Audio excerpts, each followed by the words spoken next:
Abraham Lincoln warned that the philosophy of the schoolroom in one generation will be the philosophy of government in the next. Would you like to know what's being taught in today's classrooms? Welcome to Say What? With attorney Mark Schneider and Pastor George Rosca Jr. They'll explore the issues facing children, parents, and society as a result of the public schools and the forces behind them. Say What is the radio program of Protect Our Kids, which seeks to inform and equip concerned citizens about the looming crisis in American education. So listen in as your hosts, Mark Schneider and George Rosca Jr., unpack the issues and organizations affecting our children. And now here's your hosts, Mark Schneider and George Rosca Jr. Hello, everyone. I'm George Rosca. And I'm Mark Schneider.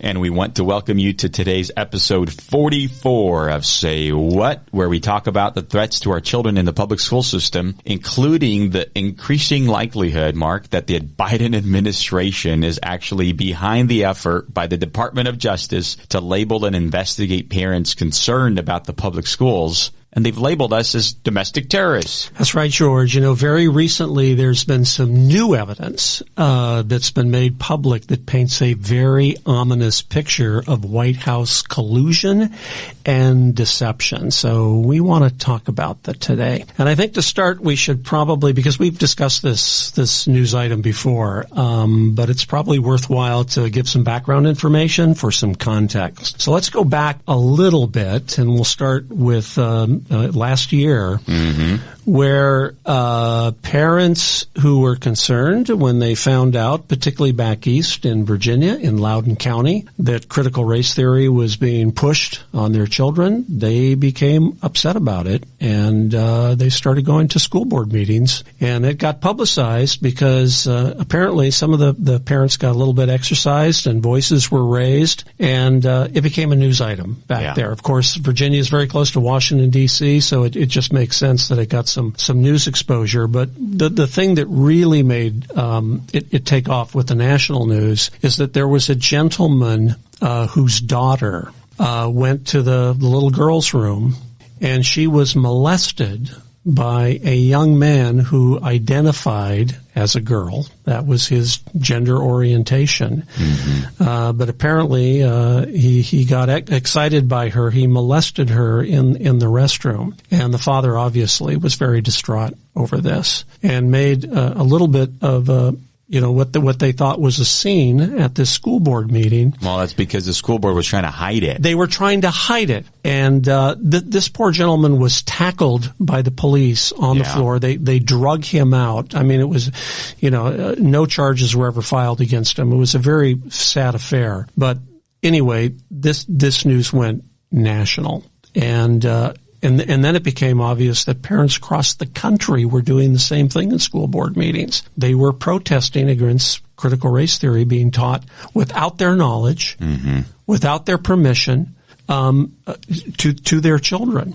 Well, in late September, I can't remember the exact date, the National School Board Association ostensibly sent a letter to President Biden, asking him to take some kind of action to look into these terrible parents who are threatening school board members. In fact, I'll read you from the letter itself. The NSBA specifically solicits the expertise and resources of the U.S. Department of Justice, the Federal Bureau of Investigation, the U.S. Department of Homeland Security, the U.S. Secret Service, and its National Threat Assessment Center. Say what?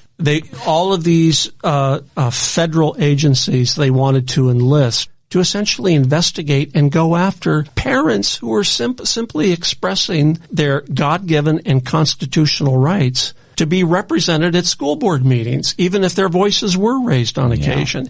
Moreover, George, they went on to request that the Patriot Act be brought in as a vehicle to go after these parents. Just by way of reminder, Congress enacted the Patriot Act after 9/11 to stop future foreign terrorist acts against our country. A terrorist act was defined as an unlawful act of violence or acts dangerous to human life intended to intimidate or coerce a civilian population or to affect the conduct of government by, quote, mass destruction, assassination, or kidnapping. Neither of which parents were doing. I don't think so. And yet the National School Board Association wrote this letter asking for the full force and armament of the federal government to go after and use every tool at its disposal to basically quiet parents, to chill their free speech. So once they wrote that letter, then the Biden administration somehow, I think at record speed, because I don't know if government can move that fast, at record speed provided a one-page response. Exactly. Within 4 days of the NSB letter going to the Biden administration, the Department of Justice issued its response letter, basically doing everything that the NSBA asked them for, mobilizing the entire federal government to weaponize its agencies to go after parents. And that's still in force, George. It's never been rescinded. So, parents are on notice. Shortly after this happened, though, there was a discovery, and this discovery was made public. In fact, the New York Post and several other outlets published this story, along with Parents Defending Education, that apparently Merrick Garland, who is our Attorney General's daughter, is married to the co-founder of an education company funded by Facebook CEO Mark Zuckerberg. This company is called Panorama Education, a company that collects social and emotional data from students in grades K through 12, ostensibly to be used in critical race theory curriculums and social and emotional learning curriculums. So here, you can decide for yourself how direct the linkage is. But there certainly is a linkage with our Attorney General and what's going on in the school system and the letter that the NSBA sent and their response. Oh, yeah. I mean, this was absolutely horrific. When I found out, I remember this is, early October. I was just thinking, imagine if this would have been the previous administration and their previous administration's attorney general's, daughter and son-in-law would have been embroiled into something like this. Heads would be rolling. And yet here, nothing happened. There'd be Senate investigations to find out who knew what, when, and where. And, there would be no end to the rabbit trail to find out what's going on.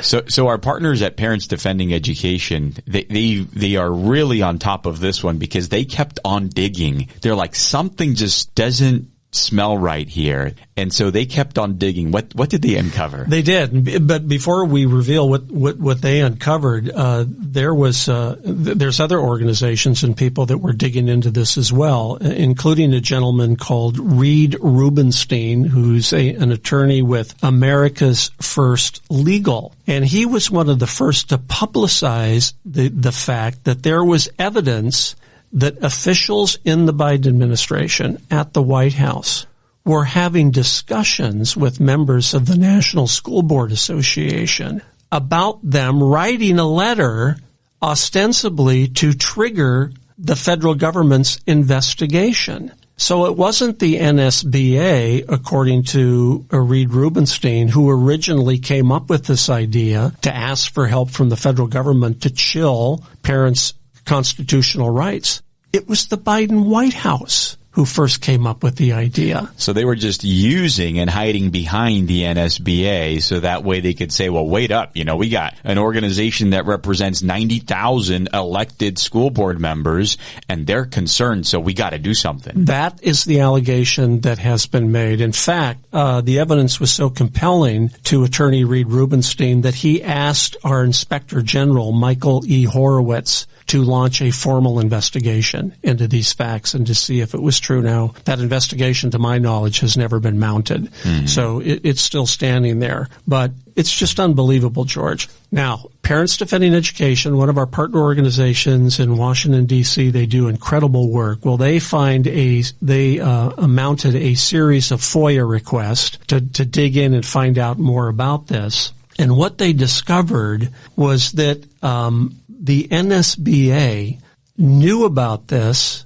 There is an email trail that actually proves that, yes, they were contacted by the White House, and the letter that they wrote was indeed in response to requests by people at the White House, including Education Secretary Miguel Cardona. Oh. So they weren't smart enough just to pick up the phone and talk to each other. They had to put it in an email. They had to put it in an email. Be careful what you write in an email, because it may get discovered. So the NSBA, in an internal memo sent on October 12th, revealed that they had held discussions with White House officials before they sent their letter. Now, this association, George, represents more than 90,000 school board members in 14,000 public school districts. So it has incredible influence. But, the bottom line in all this, George, is that this is really scary to think that the Biden administration would have a plan, put in motion certain people within its administration, including the education secretary, as a pretext to go after parents and their constitutional rights. And, Mark, one of the things that I've learned is that anytime you have a narrative that you want to stick to, it has to be carefully choreographed. So if you want to label parents as domestic terrorists, and now that's your new narrative, we're human beings.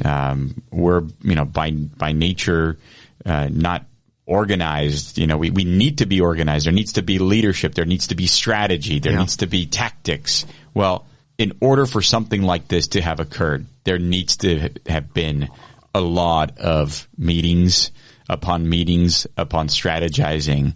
And so I'm really, really proud of Parents Defending Education and others who have been digging into this, because I think the more they dig, the more they will truly uncover who was behind, which we already know. I think the evidence already points in that direction. But also the level of effort that it took to choreograph this. And in fact, for me, this is actually a huge compliment for me as a parent, because I feel like my opponent, in this case, the Biden administration with their whole minions, considers me as a parent their number one target, their number one enemy. I have been validated, finally.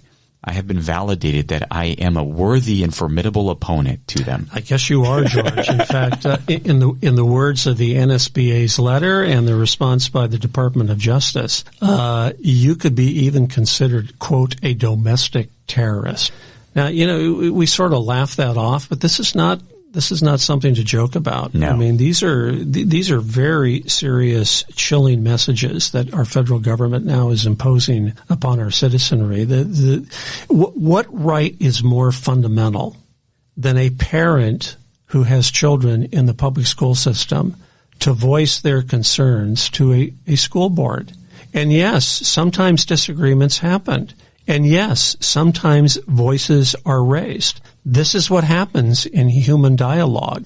But just because of that, all of a sudden to launch an effort to chill the free speech of an entire citizenry, it's very concerning. And it doesn't stop there, George. Apparently the NEA at some point was brought into this as well. Ooh, that's interesting. Now the NEA is the National Educators Association. It's one of the biggest unions in the country. It's extremely powerful when it comes to matters of public education. It is an incredibly potent lobbying force in Washington, D.C. and around the country. Well, according to Fox News, shortly after the National School Boards Association sent their infamous letter to the White House, comparing concerned parents to domestic terrorists and inspiring a Department of Justice memo, the National Education Association sent a similar letter to social media companies urging them to stifle what they called propaganda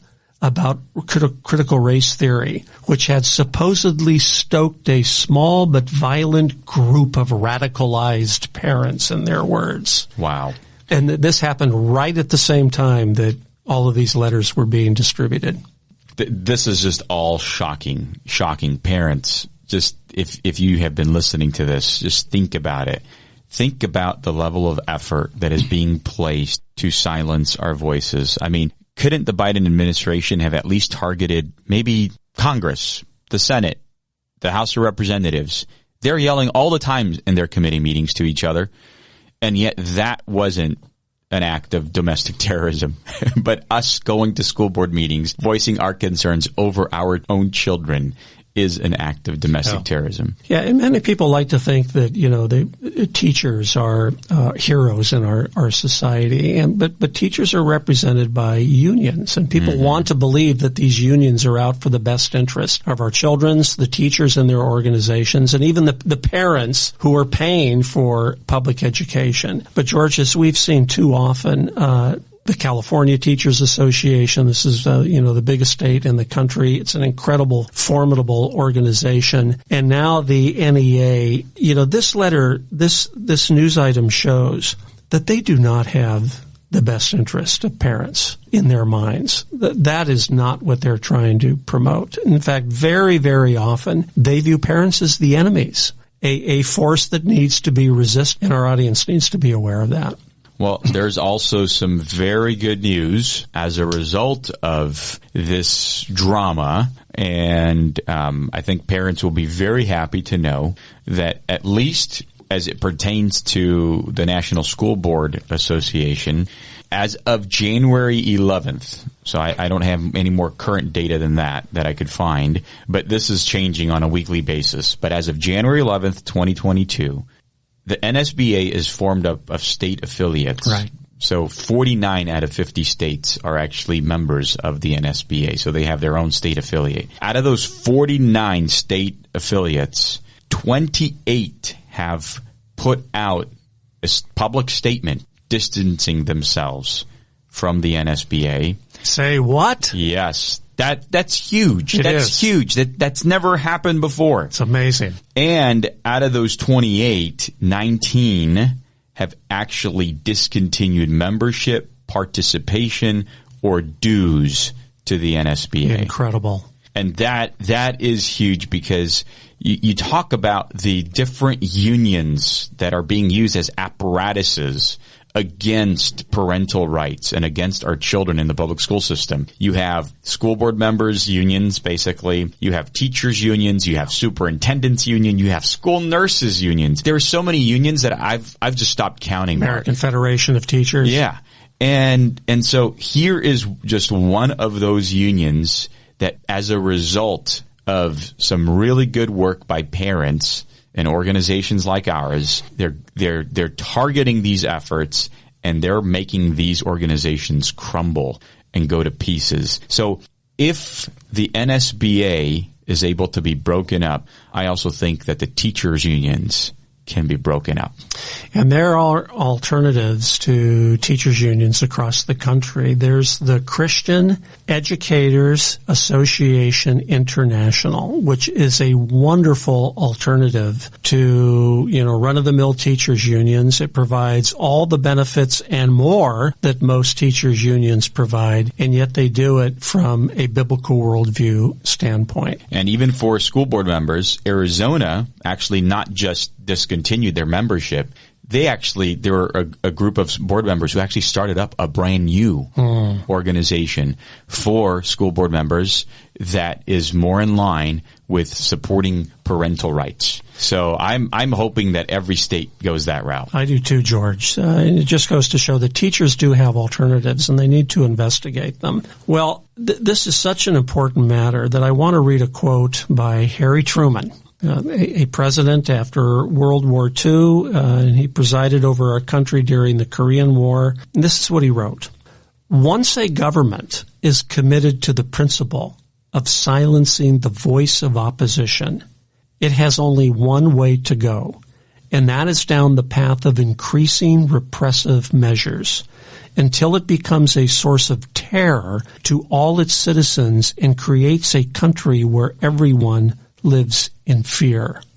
That the Biden administration is eager to bring the weight of federal government upon parents, resisting the cult of wokeism, sweeping our nation's schools is an ill omen and needs to be resisted. Yes, most definitely. So, Mark, we come back here to parents trying to give them some action. You know, they listen to everything that's going on, but many of them just don't know, well, what can I do? Well, there are a number of things they can do. Number one, urge the resignation of Education Secretary Miguel Cardoza. There have been a number of prominent senators who have done just that. Parents need to raise their voices and do exactly the same thing. This whole thing was a pretext from the White House, and it needs to be further exposed, and he should resign. And if parents go to parentsdefendingeducation.com, there's actually a petition there. That's a petition there on their front page. Sign that, share that with all of your other family and friends for them to sign it, because they want to present as many, hundreds of thousands of, signatures to the various members of Congress that they go to. You can just Google Parents Defending Education and you'll find them. And we do urge you to sign that petition. Another thing they can do is urge our Inspector General, Michael Horowitz, and even Mitch McConnell to start a Senate investigation into what really happened at the White House to prompt this NSB this letter. Who was involved in it? Questions need to be asked and answered. And then finally, George, parents need to urge the Department of Justice to rescind their October 4th letter and support parental rights. So that's an interesting point there, Mark, because one of the things we forgot to mention is that after this whole fallout, and within a matter of, I think, like a week, the National School Board Association retracted their letter. They did. But the Department of Justice's response letter to the NSBA, the Department of Justice never retracted their letter. Which makes sense if the federal government, if the Biden administration was the promoter of this in the first place. Exactly. They were just looking for a pretext. Yes. So we definitely need this to be rescinded. So parents, please go onto our website, protectourkidsnow.org. protectourkidsnow.org. And if you want to learn more, we have plenty of information. In our podcasts are there. We have multiple videos that will educate you on some of these topics. Share them with your family and friends. We have brochures you can download that are easily shareable as well. And we need to continue fighting for our parental rights in the public school system. Indeed. So thank you very much for listening, and we will see you next time. You've been listening to Say What, the radio ministry of Protect Our Kids, where they seek to inform and equip concerned citizens about the crisis in American public education and the forces working against our children. Join us at this same time every Saturday as attorney Mark Schneider and Pastor George Rosca Jr. unpack the issues so that we can better safeguard our nation's children. For more information about this program or Protect Our Kids, email the show at info@protectourkidsshow.org. That's info@protectourkidsshow.org. And join Mark and George right here next week at this same time for another episode of Say What.